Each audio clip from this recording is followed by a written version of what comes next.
Les vertus de l'huile d'olive sont bien connues et les pays producteurs comme la Tunisie bénéficient de cette bonne image avec des ventes qui se portent bien. Le pays a misé sur la culture bio et aujourd'hui il détient la plus grande superficie cultivée sans pesticides. En ce mois de février, dans les oliveraies, les ouvrières sont toujours à l'œuvre, d'autant qu'une météo favorable a boosté les récoltes.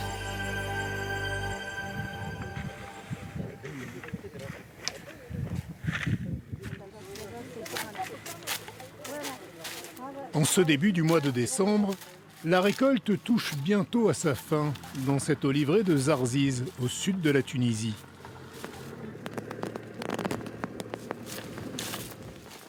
Toute la famille Ghanem est à l'œuvre sur plusieurs niveaux. Moi, grâce à Dieu, je n'ai pas le vertige. Et puis le Seigneur, ses branches, il les a créées pour quoi? Pour qu'on puisse monter dessus et cueillir les olives d'en haut. On pose l'escabeau pour cueillir à partir des bords, tout autour. Et de l'intérieur, nous, on monte sur les branches du haut et on cueille ce qui est difficile d'accès. Elle, là-bas, elle cueille au cœur de l'arbre. Et puis il y en a un avec moi, sur l'escabeau. Il y en a une autre qui cueille les branches du bas. Et tu vois, la vieille là-bas, elle trie les brindilles. La petite là, elle glane les olives au sol. Et nous, on cueille les olives sur l'arbre. Ici, pas de mécanisation. La taille et la forme des arbres ne le permettraient pas. Pour Atef Slim, propriétaire de l'oliveraie voisine et du moulin qui va triturer les fruits de la famille Ghanem, la cueillette manuelle, malgré son coût, est fructueuse. La meilleure qualité, c'est celle qu'on cueille à la main. C'est la meilleure. Parce qu'on conserve bien le fruit. On conserve bien la qualité des fruits. Si vous voyez bien, il est bien soigné. Et en plus, l'arbre, les nouvelles pousses, les bourgeons, ils restent intacts avec la technique manuelle. La parcelle compte une centaine d'arbres.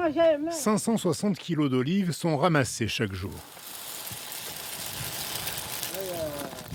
Pendant la période de la cueillette, la famille s'installe au cœur de l'oliveraie, sous la tente, tout près de la récolte du jour et du patriarche, qui pratique cette activité depuis 35 ans.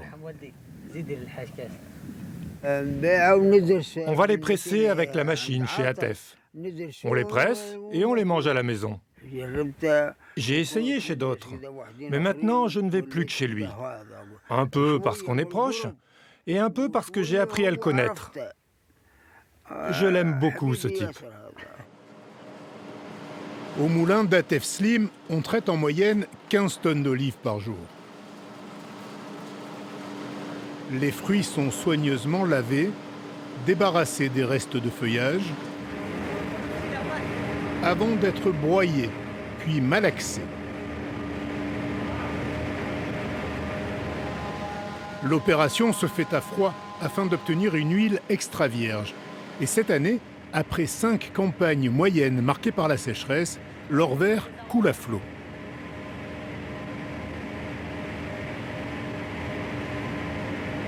C'est une grosse récolte. On estime à 340 000 tonnes d'huile d'olive sur le plan national. Cette année, Atef se lance dans la vente en bouteille et dans l'exportation. Une nouvelle loi permet à chaque producteur d'aller sur le marché international, jusqu'alors réservé aux grandes entreprises. Ça valorise le produit. Parce qu'on passe toute une année à bien chouchouter les oliviers, bien s'en occuper. Et après, à la récolte, la presse qui est déjà pour avoir de la qualité, c'est très fin à y parvenir. Donc après, pour valoriser tout ça, c'est mieux de la mettre en bouteille et de la vendre comme ça, c'est mieux. Changement de paysage, de climat. À Tukabor, au nord de la Tunisie, les frères Ben Ismaïl représentent la 8e génération d'oléiculteurs. Merci.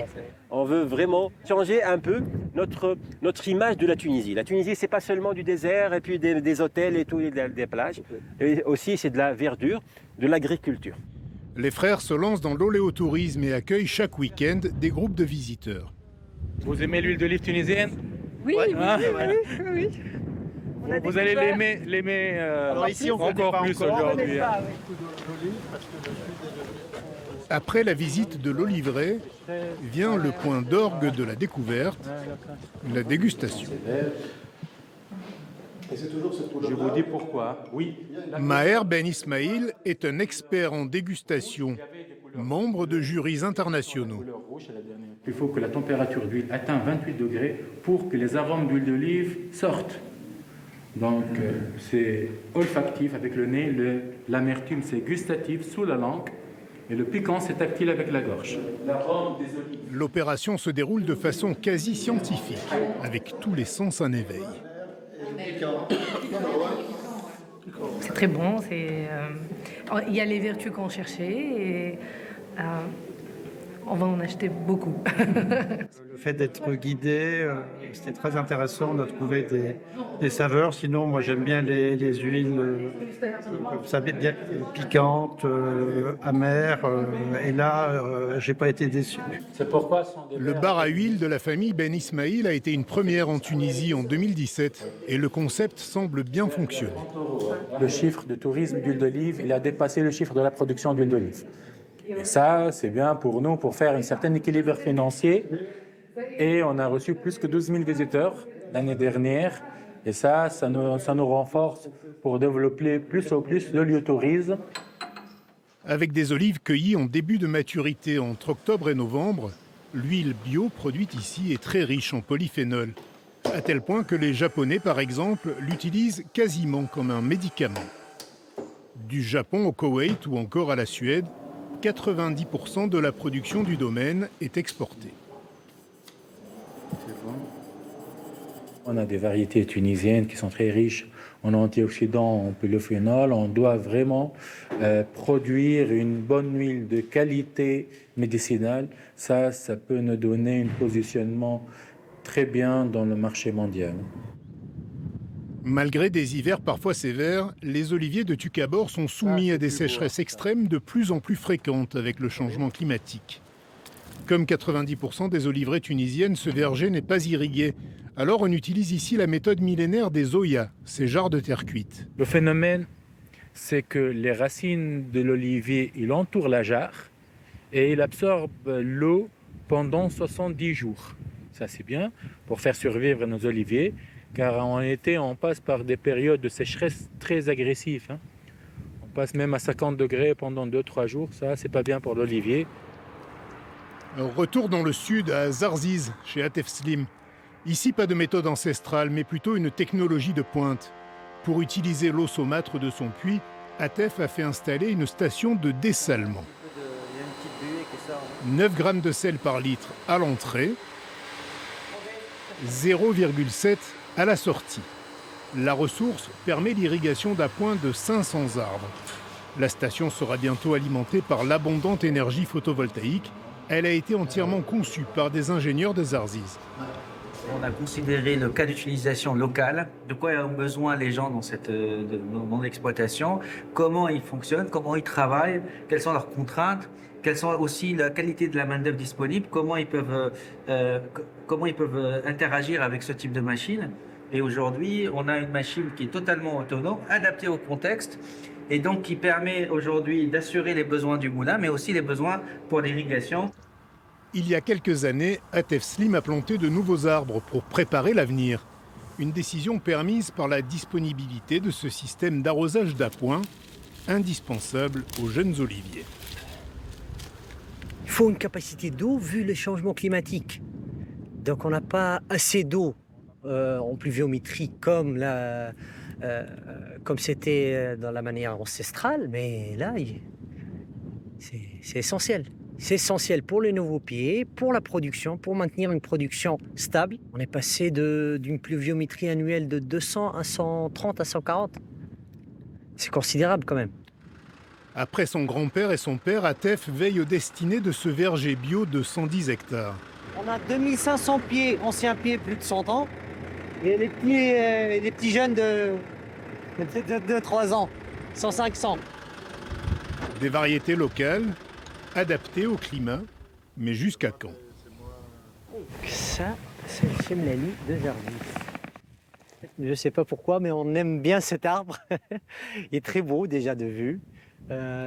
Particularité, gourmand en eau, mais très productif. Très productif. Si avec des bonnes récoltes, on peut en tirer 500-600 kilos. Hein. C'est des gros trucs. À Tunis, l'Office national de l'huile supervise la filière pour le compte de l'État. Ici, toutes les huiles sont analysées. Celles destinées à l'exportation subissent un contrôle sanitaire. Au cours des dernières décennies, l'accent a été mis sur la qualité, avec une montée en gamme de la production nationale. Dans les années 90, 30% de notre production, c'était de l'extra vierge. Et maintenant, on est à 80%. Aujourd'hui, la Tunisie est, selon les années, le deuxième producteur mondial derrière l'Espagne. 45% de sa surface agricole est consacrée à l'huile d'olive. Il y a une extension actuelle de la superficie des oliveraies de 15 à 20 000 hectares par an. Et actuellement, nous sommes donc en termes de croissance de la production liée au fait que plusieurs oliveraies rentrent en production chaque année. À Sidi Bou Saïd, au nord de Tunis, dans les cuisines du restaurant Darzarouk, l'huile d'olive est l'ingrédient commun à toutes les recettes. Khadija Dendeni, la chef tunisienne, s'occupe des spécialités locales, comme la salade méchouia. Poivron grillé, thon et bien sûr... Nous travaillons avec une huile locale, une huile extra, un délice, une huile légère, une huile de l'année. L'huile d'olive est la base de la cuisine tunisienne. On s'en sert pour la préparation des plats, on s'en sert pour assaisonner nos salades, on peut en consommer au petit déjeuner. C'est un aliment aux nombreux bienfaits.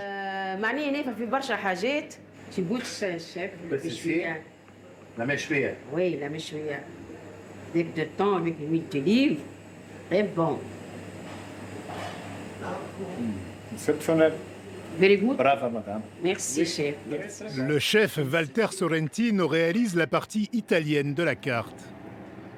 Ci prepariamo una spaghetto con le vongole. Et l'huile d'olive est bien entendu à la base de toutes les recettes. Io sono siciliano. Moi, je suis sicilien. Et disons que l'huile sicilienne et l'huile tunisienne se ressemblent beaucoup, surtout dans la façon de cultiver l'olive, qui est très similaire à ce qui se fait en Sicile.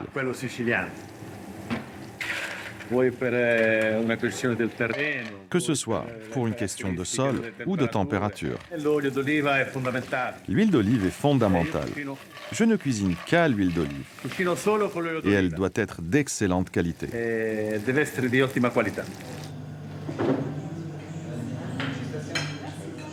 Et sur toutes les tables tunisiennes, on trouve bien évidemment une bouteille d'huile d'olive. Un produit ancré dans son terroir, l'un des trésors de la Tunisie rurale.